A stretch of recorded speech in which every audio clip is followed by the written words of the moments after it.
الرجيم بسم الله الرحمن الرحيم وقال الذين كفروا لولا نزل عليه القرآن جملة واحدة كذلك لنثبت به فؤادك ورتلناه ترتيلا ولا يأتونك بمثل إلا جئناك بالحق وأحسن تفسيرا الذين يحشرون على وجوههم إلى جهنم أولئك شر مكانا وأضل سبيلا۔ اور کافر لوگ یہ بھی کہتے ہیں کہ یہ سارا کا سارا قرآن ایک ہی بار میں رسول پر کیوں نہیں نازل کر دیا گیا۔ بات ایسی ہی ہے کہ اس قرآن کو تھوڑا تھوڑا نازل کیا گیا ہے، اور یہ اس لیے تھوڑا تھوڑا نازل کیا گیا ہے کہ اس کے نزول کے ذریعے سے اے محمد صلی اللہ علیہ وسلم ہم آپ کے دل کو تسلی دیتے جائیں،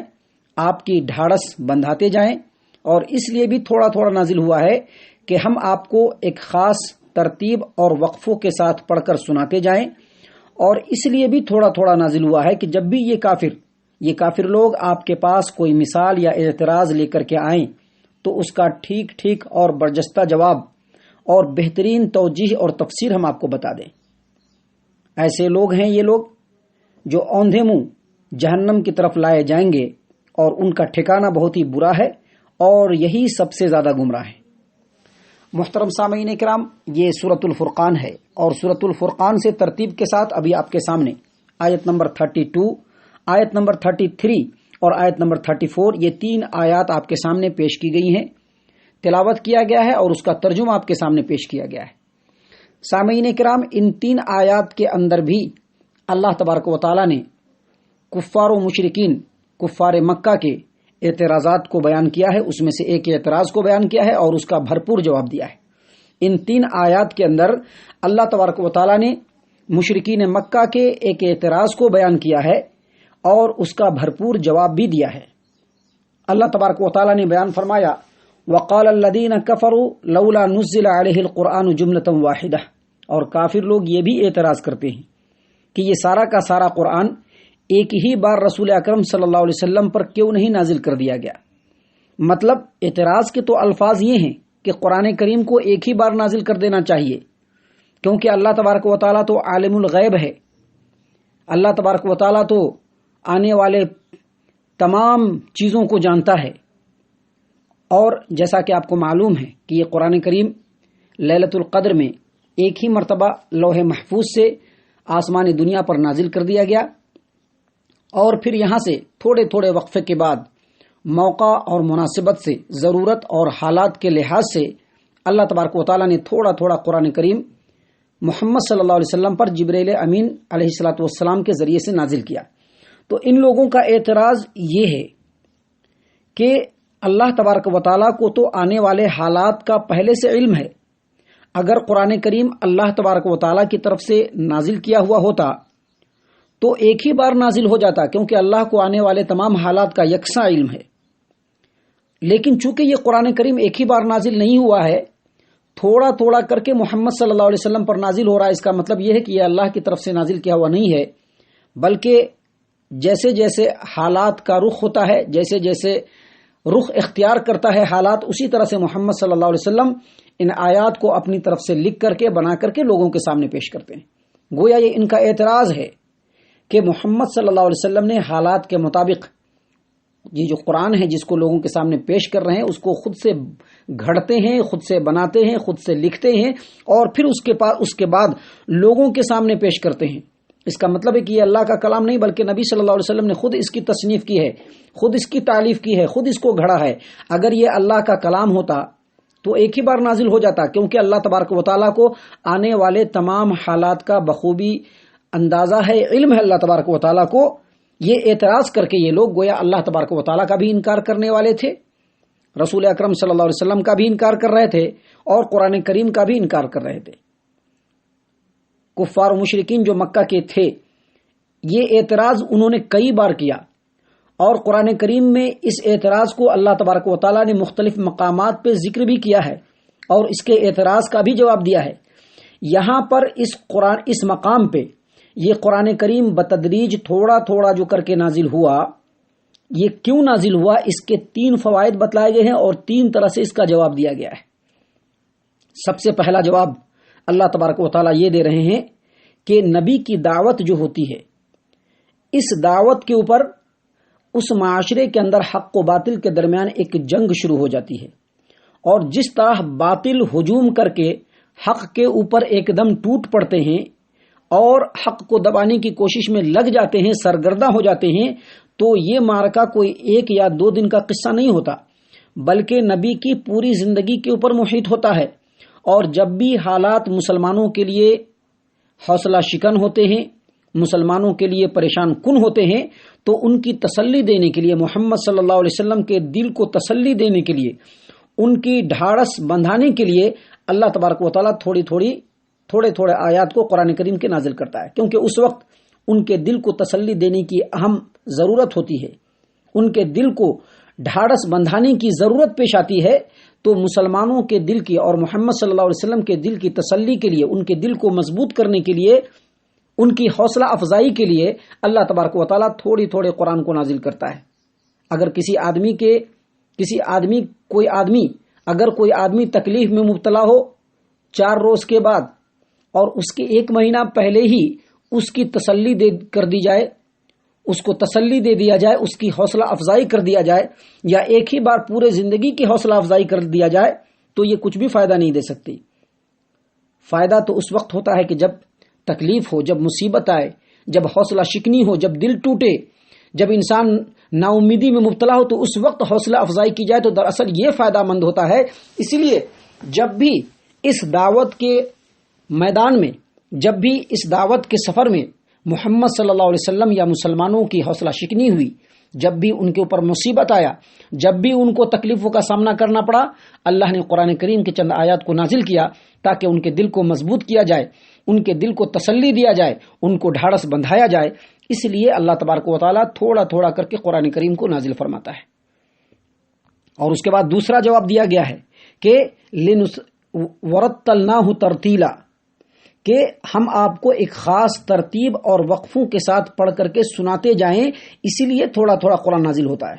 اس کا مطلب یہ ہے کہ قرآن کو حفظ کرنا، اسے سمجھنا اور اس کو عملی شکل میں اپنی زندگی کے اندر لاگو کرنا، اور اپنی پوری طرز زندگی کو قرآن کریم کی روشنی میں تبدیل کرنا، یہ دراصل قرآن کا مقصد ہے۔ اور یہ اسی صورت میں ممکن ہوگا، یہ اسی صورت میں ممکن تھا جب قرآن کریم تھوڑا کر کے نازل ہوتا۔ قرآن کریم کو تھوڑا نازل کرنے سے، بتدریج نازل کرنے سے فائدہ یہ حاصل ہوا کہ ہر ایمان لانے والے کو یہ معلوم ہو گیا کہ فلاں آیت یا فلاں صورت اس کا شان نزول کیا ہے، کس بیک گراؤنڈ میں، کس پس منظر میں اس آیت کریمہ کا نزول ہوا، اس کا کیا مطلب ہے، اس کا کیا مفہوم ہے، رب اس آیت کریمہ کے ذریعے سے ہم سے کیا تقاضا کرتا ہے، کیا ڈیمانڈ کرتا ہے، یہ بات ہر آدمی کو معلوم ہو گیا۔ اور اسی طرح سے اگر کوئی شخص قرآن کریم کی کسی آیت یا کسی صورت کا غلط معنی اور مفہوم لوگوں کے سامنے پیش کرنے کی کوشش کرے، تو قرآن اس کے فوراً بعد نازل ہو کر کے اس کے مفہوم کی تردید کر کے اس کی صحیح تعبیر پیش کر دیتا ہے۔ اسی لیے قرآن کریم کو اللہ تبارک و تعالیٰ نے تھوڑا کر کے نازل کیا۔ اور اسی طرح سے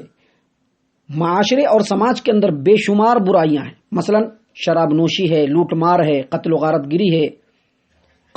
گری ہے، بے حیائی ہے، بدکاری ہے، سود ہے، اس طرح کے بہت سارے گناہ ہیں۔ ان تمام گناہوں کو معاشرے سے ختم کرنے کے لیے ان کے احکام ایک ہی بار نازل نہیں کیے جا سکتے تھے، بلکہ ضرورت کے مطابق کبھی شراب نوشی کی حرمت کو اللہ نے بیان کیا، کبھی بدکاری کی حرمت کو بیان کیا اللہ تبارک و تعالیٰ نے، کبھی لوٹ مار کے حرمت کو بیان کیا، تاکہ تھوڑا کر کے ان کو اگر ان برائیوں سے دور کیا جائے تو بآسانی یہ برائی سے دور ہو سکتے ہیں۔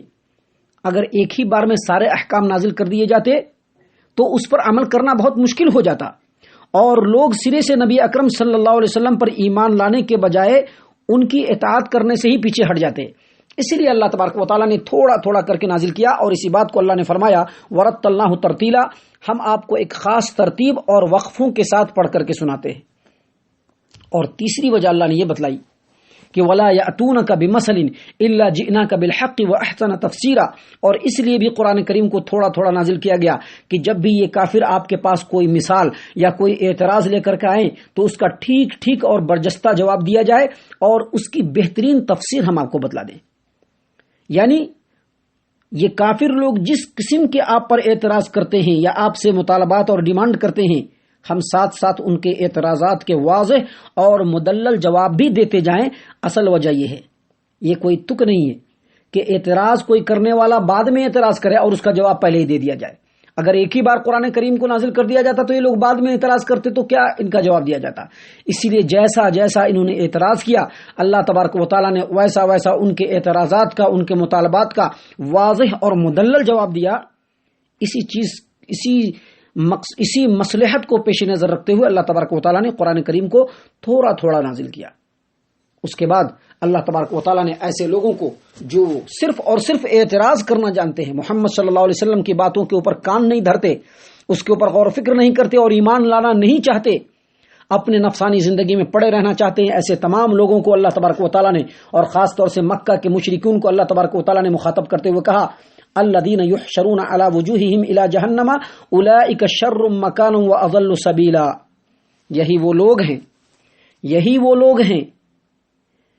جو اوندھے منہ جہنم کی طرف لائے جائیں گے اور ان کا ٹھکانہ بہت برا ہے اور یہی سب سے زیادہ گمراہ ہے۔ یعنی ایسے مشرکین جو خاص طور سے مکہ کے مشرکین جن کو ایمان نصیب نہیں ہو سکا، اور بعد کے آنے والے تمام زمانوں کے ایسے مشرکین جو اسلام اور مسلمانوں کے اوپر اور قرآن کے اوپر ہمیشہ اعتراضات کرتے رہتے ہیں، اسلامی قانون کو ہمیشہ غلط ٹھہرانے کی کوشش کرتے رہتے ہیں، ایسے تمام لوگوں کو قیامت کے دن ان کے چہروں کے بل گھسیٹ کر کے جہنم کی طرف لایا جائے گا۔ اور اس کی تائید محمد صلی اللہ علیہ وسلم کے فرمان سے بھی ہوتی ہے۔ صحیح البخاری کتاب الرقاق باب الحشر حدیث نمبر 6523، اور صحیح مسلم کتاب الصفات المنافقین انس بن مالک رضی اللہ عنہ سے روایت ہے کہ ایک شخص نبی اکرم صلی اللہ علیہ وسلم کی خدمت میں آیا اور اس نے سوال کیا کہ اللہ کے رسول صلی اللہ علیہ وسلم، قیامت کے دن کافروں کو چہرے کے بل کس طرح چلایا جائے گا؟ آپ صلی اللہ علیہ وسلم نے فرمایا، ان الذی امشاہ علی رجلیہ قادر علی ان یمشیہ علی وجہہ یوم القیامہ، بلا شک و شبہ وہ ذات جو اس دنیا میں کافروں کو اس کے پیر پر چلا رہا ہے، وہ رب، وہ خالق کائنات، وہ مختار کل جو دنیا میں کافروں کو پیروں کے بل چلا رہا ہے، وہ پیر سے چل رہے ہیں، انہی کافروں کو اللہ تبارک و تعالیٰ قیامت کے دن اس بات پر بھی قدرت رکھتا ہے کہ ان کو چہروں کے بل چلا کر کے جہنم کی طرف لے جائے گا اور قیامت کے میدان میں جمع کرے گا۔ اور اللہ تبارک و تعالیٰ نے مزید فرمایا کہ اولئک شر مکانا، یہ جو جہنم ہے یہ بہت ہی برا ٹھکانہ ہے، اور ان لوگوں کا ٹھکانہ جو ہے، ان کافروں کا ٹھکانہ اتنا ہی برا ہے، ان کا ٹھکانہ بہت برا ہے اور وہ جہنم ہے، اور یہی لوگ سب سے زیادہ گمراہ ہیں۔ محترم سامعین کرام، یہ 3 آیات آپ کے سامنے پیش کی گئی۔ اللہ تبارک و تعالیٰ سے ہم دعا کرتے ہیں کہ اللہ تبارک و تعالیٰ ان آیات کے اوپر ہم تمام کو غور و فکر اور تدبر کرنے کی توفیق عنایت فرمائے، اور یہ آیات ہم سے جن باتوں کا تقاضا کرتا ہے اللہ تبارک و تعالیٰ ان تقاضوں کو، ان ڈیمانڈ کو پورا کرنے کی توفیق عنایت فرمائے، ہم تمام کو پکا سچا مسلمان بنائے، مومنین کے صف میں شامل فرمائے، جنت الفردوس میں جگہ عطا فرمائے۔ اے اللہ ہم تمام کو جہنم سے پناہ دے، اے رب العالمین ہم تمام کو جہنم سے پناہ دے، اے مالک الملک ہم تمام کو جہنم سے پناہ دے، آمین یا رب العالمین۔ وما علینا الا البلاغ المبین۔